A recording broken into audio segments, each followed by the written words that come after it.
PBB updates ngayong December 9, 2025 ating pag-uusapan. Grabe pranangka na nga ng girls ang boys sa tanong na bakit ito nga ay magaganap ngayon dahil sa talk show ni Host Jovi at itong si Inigo at itong si Lee naman ay very affected. Yan po ang ating pag-uusapan. Kaya before that, please pasubscribe dito sa new channel ko for more PBB updates. Maraming salamat. Kaabang-abang nga ang talk show ni Jovi dahil nga bakit kaya? Yan ang kanyang mga katanungan at sasagutin naman ito ng kabilang grupo. Bali lalaki versus girls ang magaganap.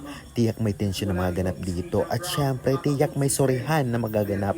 Lalong-lalo pa mali talaga ang boys sa kanilang mga sinasabi at sa mga bastos na sinasabi nila, especially kina Carmel at iba pang girls. Kaya naman syempre marami ang nag-aabang nito. Kaya guys, magkaroon kayo matinding away o talagang magkakapatawaran na, ating ibaabangan yan. At syempre i-comment nyo ang inyong suggestion at nakikita kung anong mangyayari. Kaya salamat.